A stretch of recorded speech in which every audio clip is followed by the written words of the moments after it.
5 দিন বন্ধ থাকার পর মঙ্গলবার রাতে পরীক্ষামূলকভাবে চালু হয় ব্রডব্যান্ড ইন্টারনেট সেবা। অগ্রাধিকার ভিত্তিতে কূটনৈতিক পাড়া, প্রযুক্তি ও রপ্তানিমুখী শিল্প খাত পায় ওয়াইফাই সেবা। বন্ধ ছিল বাসাবাড়িতে ব্যান্ডউইথ সরবরাহ। অবশেষে সারা দেশে হোম ইউজারদেরও ব্রডব্যান্ড সংযোগ চালুর নির্দেশনা দিল বিটিআরসি। বুধবার বিকেলে জরুরি বৈঠক শেষে একথা জানান টেলিযোগাযোগ প্রতিমন্ত্রী। আমরা আশা করছি যে আজকে রাতের মধ্যে আমরা আমাদের পরীক্ষামূলকভাবেই সারা দেশে ব্রডব্যান্ড কানেক্টিভিটি আমরা চালু করতে পারবো। ব্রডব্যান্ডের পর 4G সেবা চালু নিয়ে শুক্র ও শনিবার মোবাইল অপারেটরদের সঙ্গে বৈঠকে বসবে বিটিআরসি। রোববার মোবাইলে চালু হবে 4G সেবা।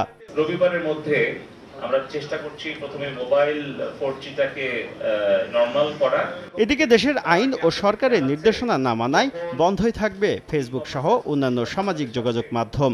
সরকারের নির্দেশনা মানবে এমন নিশ্চয়তা পেলেই কেবল ফেসবুক চালুর বিষয়ে সিদ্ধান্ত নেবে সরকার।